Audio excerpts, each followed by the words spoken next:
One of the reasons that I really like this game that y'all are probably familiar with called Enter the Gungeon is that because while it's a very difficult game, it's also one that I consider to be pretty fair. Noodling on this for a bit, what does it exactly mean for a game to be fair? And also what does it mean for a game to be difficult? So let's backwards engineer some of these thoughts into concrete reasonings by looking at games that have been brought up in conversations as examples of difficult games. And then from there, get to some of the answers for the questions we've just asked. Recently, I've picked up both HotLine Miami and Cuphead. Both of them are great games and both of them are considered to be very difficult games. This impression of difficulty is felt pretty immediately too. When I started Cuphead, for example, I couldn't get past the first couple levels without at least a couple deaths and a few hits. And with HotLine Miami, it wasn't long past the tutorial that I realized that deaths were going to be an expected norm. I would have to get used to the concept of starting over from the beginning of the room or the level with high frequency if I ever aspired for completing the game. This notion of high frequency of defeat is pretty important when talking about the concept of difficulty in games. On the other side of this coin though, I've been recently replaying Breath of the Wild, and while there are some challenges to that game, I didn't exactly expect to die in every encounter that I ran into. There then seems to be a sort of distinction between a game being difficult and a game being challenging. Breath of the Wild is indeed challenging, but it's not frequently mentioned as a difficult game because unlike Cuphead or HotLine Miami, you're more or less expecting more victories than defeats on a casual or normal playthrough. The more time you spend in Breath of the Wild, the better your equipment gets and the better your stats get, and thusly the challenges that you face while getting harder are offset by your preparations for them. You could, if you wanted, go straight to Hyrule Castle after the introduction of Breath of the Wild and face off against the final boss. If this was the intended design of Breath of the Wild, then definitely it would be considered a difficult game, not just a challenging game. And that's because this type of defeat Ganon with a broomstick task is the kind of thing that mere mortals should surely be expecting more attempts to end in defeat than actual victories.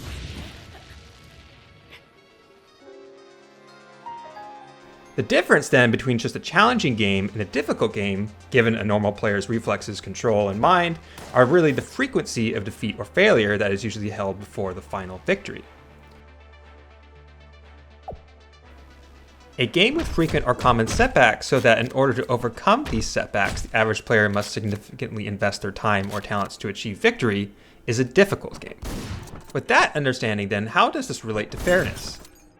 To frame that conversation, let's go back to some experiences that I had in the HotLine Miami game, in particular in Chapter 3, Decadence. During this level, I enter a floor and have an enemy to take care of, and then a narrow hallway afterwards. After taking care of that baddie, there are often shots fired from enemies that I could not see further down that hallway. These shots would more often than not kill me in my attempt, and I'd have to restart. This happened so frequently that I got to the point of thinking, what the f***? Who would design a game this unfair? I didn't realize much later into the game that I could actually hold the shift button on my PC to look around and view the map that's outside of my character's immediate view, which sort of explained why I thought it was unfair, when maybe it wasn't. But it felt unfair because I didn't think I had the tools to respond appropriately, and the consequences of the situation was way out of my control. So while it isn't a perfect example because as it turns out I'm just a dingus and was not using the abilities at my disposal, it does highlight an important notion of needing some level of control over my situation and being able to respond to it in order for a game to be fair. In search of another example that might better illustrate this unfairness, let me talk about this game called Nuclear Throne for a bit. Now, for those of you who haven't played it, Nuclear Throne is already a pretty unforgiving game. The whole point of the game is for you to eventually reach the Nuclear Throne. And kind of just putting some of the plot details aside, you sitting on the throne is you basically winning the game. So I had to put hours and hours and hours of time, blood, sweat, and tears into this game and had eventually gotten to it. And then this happens. Surprise! The Nuclear Throne isn't just a mission objective, it's a boss that can one-shot you if you stand in the wrong place. This, I'd argue, is completely unfair, and I've been talking about it with my therapist ever since. Unzip me! It's all coming back! It's all coming back! I hate you! It's all coming back, you understand? I don't like it! I don't like to think about it! I would imagine that the average Nuclear Throne player here might be laughing instead of crying, since people who play this game are kind of gluttons for punishment, but to me, this was infuriating and unfair. When exploring my thoughts about why I thought it was unfair, I think it boils down to 2 points. It was unfair because firstly, there was very little warning or indication that this was about to happen. And secondly, there was little to no opportunity to learn from that new thing. While I was noodling on this, I started to see the relation between a game and a player being similar to an agreement between two parties, where an agreement lays out some clear expectations. Imagine that the player and the game are two people who are signing a contract together. When starting a new game, as part of that contract, it's up to the game to inform the user of the basic terms of success and failure. You have this many hit points, you can take this much damage, and you can prevent damage by doing X, Y, or Z, etc. You, as a player, basically establish a goal and the conditions to get to that goal within the game. Now, in order to keep the game interesting, the contract evolves, and it evolves over time and presents new situations. New maps, new enemies, new attacks from those enemies, new puzzles, new mechanics, etc. If a game evolves with the contract for the player but does not give any warning or indication that this evolution was about to occur, or an opportunity to learn from that evolution, then the game is unfair. The severity of the amount of times this sort of thing happens increases or decreases the overall unfairness of a game.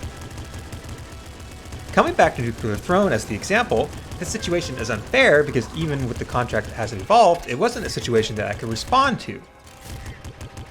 This is in contrast to Enter the Gungeon, which is the same genre of bullet hell roguelike top-down shooter as Nuclear Throne, but has mechanics such as fixed damage and invincibility frames after taking damage. So that even on the toughest bosses, at most, you're only ever going to take 2 points of damage, and if you're going to get hit, there's an opportunity to reset yourself and begin adjusting the gameplay accordingly. These mechanics that make Enter the Gungeon a difficult but fair game aren't in its sibling game of Nuclear Throne, so there are definitely moments in Nuclear Throne where I'd say things feel pretty unfair. Even in games like Spelunky, where one small accident can quickly snowball into another, the contract is brutal but fair, and transparent because there are very little hidden clauses. For example, there isn't any change in the physics of Spelunky or sudden dangers that present themselves without some degree of warning or ability to learn from. So even though it sucks that this one small mistake did a domino effect of horrible things ending in your death, the game has warned you about these sort of situations from the first floors. However, coming back to the example of Nuclear Throne, I have a feeling that some of you might be thinking, but Fish, this situation only happens once in the game, and as you mentioned, you did learn from it in the classic rogue-style way, having to start over from the beginning. So Nuclear Throne can't be considered unfair. First off, let me say I like Nuclear Throne. I'm not a hater here. And yes, this is an isolated example. But let me go one step further and give the best example of what I think is the most unfair game I've ever played. And that game is Mario Motherfucking Maker 2. Why? Well, in all the games mentioned previously with unfair moments, it's very rare for you to actually find a developer that wants to make their games unfair. This isn't the case for the monsters that are making levels on Mario Maker. Seriously, I'm not trying to troll you right now. Try a game of Super Mario Maker 2 or watch someone else play a game of Super Mario Maker 2 on the endless challenge mode for either expert or super expert. Eventually, you're going to run into a thing that I think so epitomizes and represents the very concept of unfairness so clearly that it's frustrating in and of itself. That is the dreaded Kaizo troll block. For those of you unfamiliar with it, the Kaizo block is essentially a hidden block, normally positioned right before a jump, that when you hit it, it activates and essentially dooms the player to death. Now here is a clear-cut example where having little to no indication of the contract evolving between a game and player occurs, and there is little to no opportunity to respond once it's revealed. So the Kaizo troll block and the levels designed around it are a perfect example of unfair game design. The Kaizo block isn't the only thing that is a great example of unfair game design that we can highlight though. For example, there are pick-a-pipe levels. A pick-a-pipe, for those of you blessed still not to know what that is essentially a group of pipes to choose from, where only one leads to the correct path while the others lead to the player's death. And if you find yourself trapped in a real inner ring of hell, there will be a series of pick-a-pipes. So if you picked the correct path from the first group of pick-a-pipes correctly, then you'll be presented with another group of pipes where only one of them leads to the correct path. There is really no opportunity here to learn from the prior sets of pick-a-pipes because each decision is independent from the last. Sure, pipe number 2 was the correct pipe last group, but that doesn't in any way give you something concrete to learn from when facing the next group of pick-a-pipes. So what would be the best example of an extremely difficult game, but one that is also extremely fair? To throw out the game that comes immediately to my mind when thinking of an example of this would be Getting Over It by Bennett Foddy. Let's see why this is the case by looking at some gameplay of it and then talking about some of the things that we've already mentioned. When it comes to completing getting over it, a player certainly has to get used to starting over from the beginning or a prior point frequently. The average player must also have a high investment of time or skill refinement in order to complete the game. Getting Over It has sold to date over 3 million copies, and only 8% of those players have ever finished the game. On top of this difficulty though, the game is really quite fair. The contract between the player and the game is defined clearly from the get-go. You learn the general controls and see the environment around you. The objects in your view are wide and the direction that you need to head towards is pretty straightforward. The game has no timer and no life. Every setback with the level is frustrating, but it's one that isn't really cheap or unfair. So the player feels, even in these setbacks, that there really isn't anyone to blame but themselves. And this psychology is one of the reasons why it stings so much to have a setback. You have no one else to blame your failures on except for yourself. And this ownership of defeat is crucial to the experience of difficult games, including getting over it. Whether it's an easy game or a hard game, we want the successes and failures of this digital world to feel like we have ownership of them. When the terms of your contract are set between the player and a game, and we as players are able to meet those terms, we get that sense of satisfaction that's one of the biggest reasons we play games to begin with. They give us rewards for our efforts. And difficult games have high degrees of effort, and so the victory screens at the end of it feel like something we earned.